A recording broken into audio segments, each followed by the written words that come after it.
Chinese बहू। हे भगवान, फिर से यह कोरोना नाम का राक्षस जाग गया। इस बार तो ड्रैगन के मुंह से मौत बरस रही है। सही बोल रही है माँ जी। मुझे तो अब शर्म ही आती है कि मैं चाइना से हूँ। न जाने क्या क्या खाती हैं, कैसी कैसी बीमारी फैलाती हैं। अरे बहू, लेकिन वहीं से तो तू भी आई है ना मेरी लाडो। तू तो अंडा भी नहीं खाती। माँ जी, अच्छा खासा सब ठीक हो गया था, लेकिन पता नहीं कैसे ये फिर निकल कर आ गया। काश चाइना वालों को थोड़ी सी और अकल होती तो आज हम लोगों से अपने यूं जुदा ना हो रहे होते। कोरोना की नई लहर से देश में हो रही मौतों और घर में बंद रहने के कारण हमारी चाइनीज बहू बहुत दुखी होती है। उसे लगता है कि भारत में जो कुछ भी हो रहा है वो उसी के कारण हो रहा है। अब हमारी चाइनीज बहू परेशान सी रहने लगी। अरे क्या बात है मेरी चाइनीज गुड़िया, आज तू एक्सरसाइज नहीं करेगी? अरे ना तो तूने जूस पिया है।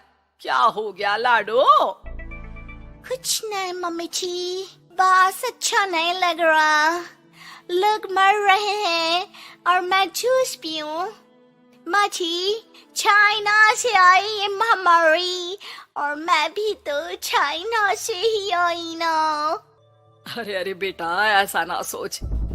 सास पूरी कोशिश करती कि वो चाइनीज बहू को समझाए कि इस बीमारी के लिए वो खुद को दोषी ना समझे, लेकिन माँ जी, मैं आज खाना नहीं खाऊंगी। अब सबका खाना बना दिया है। मैं कमरे में जा रही हूँ, प्लीज डिस्टर्ब मत करना। सास ने अपनी हंसती खेलती बहू का ये रूप तो कभी देखा नहीं था, लेकिन करती भी तो क्या। अगले दिन सुबह सुबह, अरे ये पूरे घर से स्वादिष्ट खाने की महक आ रही है। ये कौन है जो चाय बनने के वक्त लंच बनाकर तैयार कर रहा है? वो किचन में आती है जहाँ चाइनीज बहू ने शुद्ध वैष्णव खाना तैयार कर रखा था। अरे बहू, सोई नहीं क्या जो इस वक्त इतने प्रकार का खाना बना लिया? हाँ हाँ माँ जी, क्या करे, जब दिल में बोझ हो तो नींद नहीं आती। तभी तो मैंने सोचा मैं गरीब और जरूरतमंद लोगों को खाना पहुंचा दूंगी। वो ढेर सारा खाना रोज बनाती और गरीब और बेसहारा लोगों में बांटती। क्या कर रही है बहू? कितने दिनों से देख रही हूँ तू अच्छे से सोती भी नहीं है। क्यों कर रही है लाडो? क्या करूं माँ जी, मेरे देश के लोग जीवन की लड़ाई लड़ रहे हैं और मैं सो जाऊं, मुझसे नहीं होता। एक दिन चाइनीज बहू पीपीटी किट पहनकर खड़ी होती है। अरे ये क्या बेटा, खाना देने जा रही है या लड़ाई लड़ने? माँ जी, मैं कुछ दिनों के लिए घर नहीं आऊंगी। मैंने सोचा है कि मैं घर से बाहर रहकर कोरोना के मरीजों की देखभाल करूंगी। ओ प्लीज प्लीज आप मुझे रोकना नहीं। नहीं नहीं बहू, ये तो तूने बहुत ही नेक काम सोचा है। बस बेटा तू अपना ख्याल रखना। बहू वहाँ से चली जाती है, लेकिन सास की रोज फोन पर बहू से बात होती। घर पर क्या है माँ, क्यों भेज दिया तूने उसे? बाहर कितना खतरा है, उसे कुछ हो गया तो? अरे बिल्कुल चिंता ना कर, उसने सारे नियम कायदे को फॉलो किया है। अरे वो बिल्कुल ठीक रहेगी। और अगर मैं उसे मना कर देती ना तो उसकी अंतरात्मा उसे सोने नहीं देती। तू तो सारा दिन घर से ऑफिस का काम करता, लेकिन मैंने देखा है उसे कितना परेशान रहती थी कुछ दिनों से। हाँ वो भी है। उधर चाइनीज बहू लोगों का खूब ख्याल रखती, उन लोगों तक खाना पहुंचाती, उनके बच्चों की देखभाल करती। एक दिन बहू अपनी सोशल साइट देख रही थी तो उसे दिखता है कि एक आदमी ने बच्चों की देखभाल के लिए पोस्ट डाली है। बहू उसे फोन करती है। मैं आपकी कोई मदद कर सकती हूँ, प्लीज बताओ। दूसरी तरफ से आवाज आती है। मैं और मेरी बीवी दोनों ही कोरोना से पीड़ित हैं। हम लोगों के बच्चों को देखने के लिए कोई नहीं है। प्लीज हमारी मदद करो। हाँ हाँ बिल्कुल, आप परेशान ना हो, मैं आ रही हूँ। मुझे आपका एड्रेस बताओ। वो आदमी बहू को पता लिखवाता है। वहाँ वो पहुँच जाती है। ओह, ये किसे बुला लिया आपने? ये तो चाइनीज है, इसी के कारण तो हम लोगों का देश इस परेशानी से जूझ रहा है। अरे पर ये तो हिंदी में बात कर रही थी। तभी बीवी की ऑक्सीजन लेवल गिरने लगती है। ये क्या हो रहा है? आप टेंशन क्यों ले रहे हैं? जल्दी से इन्हें अस्पताल लेकर जाइए। रुकिए, मैं आपको एक अस्पताल में बेड भी दिला देती हूँ। वो मेरे अंकल का अस्पताल है। चाइनीज बहू फोन पर बात करके उन लोगों को बेड दिलाती है, जहाँ पति की भी तबीयत खराब हो जाती है और दोनों को बेड दिलाकर बहू घर में बच्चों की पूरी देखभाल करती है।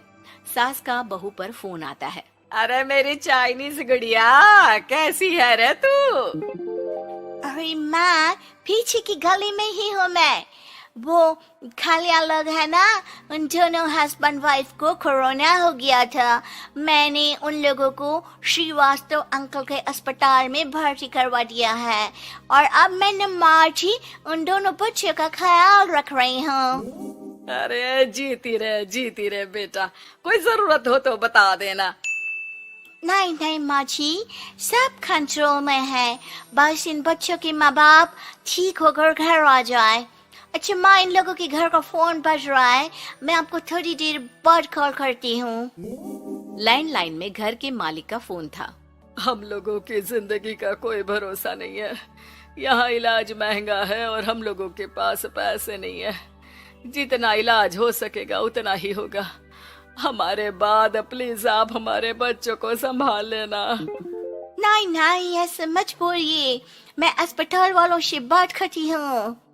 बहू अपनी बैंक से अस्पताल वालों को पैसे दे देती है और फोन पर कहती है, मैंने आप लोगों के अकाउंट में पैसे डाल दिए हैं। इन दोनों का अच्छे से इलाज होना चाहिए। पैसे की जरूरत होगी तो मैं और डाल दूंगी। सारा दिन बहू कोरोना पेशेंट के बच्चों को देखती, रात में ढेर सारा खाना पैक करके जरूरतमंदों में बांटती। सोशल साइट्स के जरिए भी वो लोगों से जुड़कर उनकी मदद करती। फिर एक दिन घर का मालिक और उसकी बीवी ठीक होकर घर आ जाते हैं। आपका बहुत बहुत शुक्रिया, मैं आपकी पाई पाई लौटा दूंगा। भाई नहीं, पैसा दिया था, लेकिन वो जब आप बिल्कुल ठीक हो जाना तो क्षमा कर दे देना, कोई बात नहीं। दोनों पति पत्नी चाइनीज बहू का शुक्रिया अदा करते हैं। आप तो हम लोगों के लिए भगवान की तरह है, आपका बहुत बहुत शुक्रिया।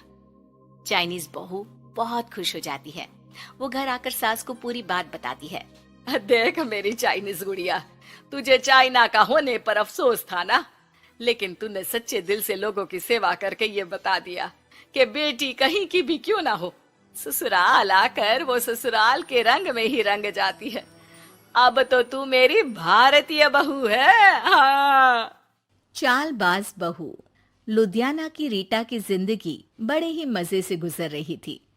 आस पड़ोस से लेकर नाती रिश्तेदार सभी रीटा को बड़ा मानते थे। वो सबकी पसंद नापसंद का ख्याल रखती। अरे बहन, ये लो कढ़ी बनाई थी मैंने, सोचा तुम बीमार हो तो तुम्हारे घर के लिए भी बना दी, खा लेना। सभी रीटा की तारीफ करते हैं। रीटा की ममेरी बहन कहती है, रीटा तुम्हारा लड़का तो बहुत बड़ा हो गया है, उसकी शादी की नहीं सोची? सोच तो रही हूं, लेकिन ऐसे लड़के से कौन शादी करेगा जो कमाता धमाता ही नहीं है। ये तो है, तू उसे समझाकर किसी काम पर क्यों नहीं लगाती? अरे क्या करूं बहन, समझाती तो बहुत हूं लेकिन समझता ही नहीं। किसी तरह कहीं काम पर लगा भी दो तो 2-4 दिनों में ही काम छोड़कर वापस आ जाता है, कहता है खुद का काम करना है।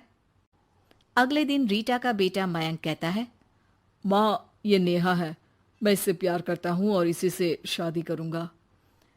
अब लेकिन नेहा बेटा, ये तो काम ही नहीं करता, तुम खाओगी क्या? माँ जी, आप जो खाएंगी वही मैं भी खा लूंगी, लेकिन शादी तो मयंक से ही करूंगी। रीटा नेहा और मयंक की शादी करवा देती है। हे जी देखिए तो, ये हमारा भाग्य है कि शहर की इतनी प्यारी पढ़ी लिखी लड़की हमारी बहू बनी।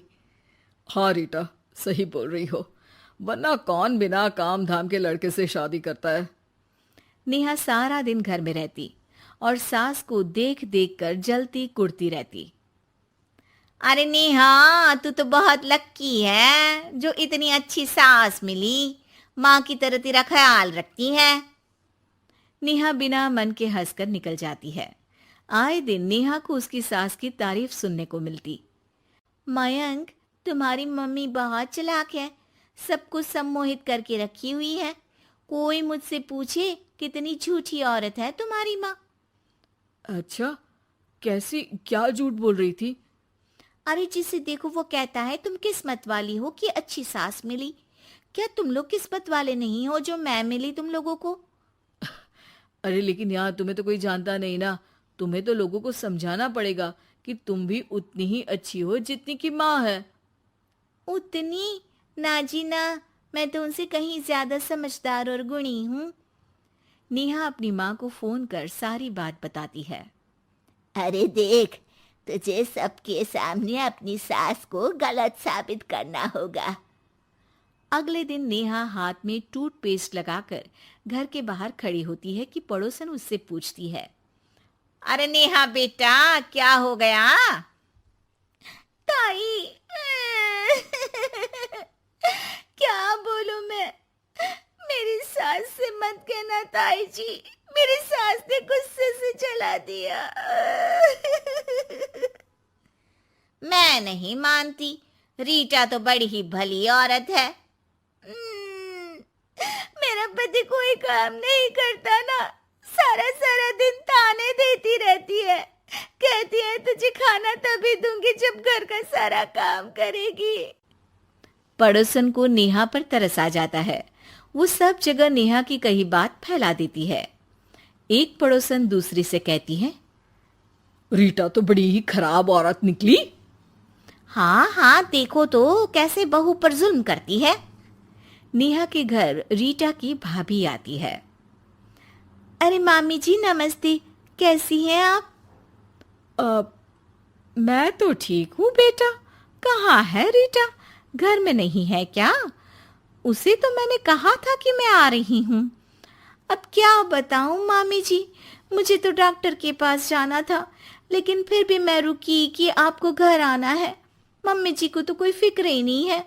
तभी तो देखिए ना कि पता था आप आने वाली है, फिर भी चली गई घूमने। अरे ये तो बुरी बात है। अच्छा नेहा, मैं जा रही हूँ। रीटा आए तो बोल देना कि भाभी नाराज होकर चली गई हैं। रीटा वापस आती है तो उसे भाभी नहीं मिलती। अरे नेहा, तूने रोका नहीं मामी को? बोला नहीं कि मंदिर गई हूं मैं? अरे मम्मी जी, मैंने तो उन्हें बोला कि आप बस आ ही रही हैं, लेकिन वो नहीं मानी और चली गई। मामी भी सभी रिश्तेदारों में रीटा की बुराई फैला देती है। अब जो रीटा सबकी लाडली हुआ करती थी, वो सबकी आंख में खटकने लगी। रीटा को समझ नहीं आता था कि जो पड़ोसी उसे हमेशा प्यार से बुलाते थे, वो उसके सामने आते ही दरवाजा क्यों बंद कर देते हैं। जो रिश्तेदार उसे इतना प्यार करते थे, वो उसे अब फोन तक नहीं करते। एक दिन रीटा के पास उसकी भाभी का फोन आता है। तू तो बड़ी हो गई रीटा। अरे ना भाभी ना, तुम तो माँ जैसी हो मेरे लिए। मायका तुमसे ही तो है, लेकिन तुम भी पता नहीं क्यों नाराज हो मुझसे। रीटा को उसकी भाभी सारी बात बताती है। रीटा उसे समझाती है कि कैसे वो नेहा बहू को बताकर वहां से गई थी। दोनों के बीच गिला शिकवा खत्म हो जाता है। रीटा समझ जाती है कि नेहा ने ही उसकी बुराई पड़ोसियों से भी की होगी। रीटा सबके घर जाकर बात करती है, जहां उसे पता चलता है कि नेहा ने ढेर सारी झूठी बातें कर रखी है। रीटा सोच लेती है कि वो नेहा को सबक सिखाकर ही रहेगी। नेहा, तेरे ससुर जी रिटायर हो रहे हैं, तो अब तू और मयंक कहीं और घर देख लो। अरे कैसी बातें कर रही हैं सासू माँ, ये तो कोई काम नहीं करते, हम कहाँ जाएंगे? तभी वो पड़ोसन आ जाती है। अरे नेहा, अच्छा ही तो है, तेरी ऐसी सास से छुटकारा मिल रहा है जो तुझे बात बात पर जला देती थी ना। घर जरा जल्दी खाली कर देना नेहा, मयंक से भी बोल देना।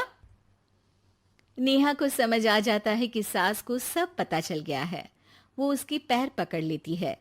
सासू माँ, मुझे माफ कर दीजिए, मैं आगे से ऐसा कभी नहीं करूंगी।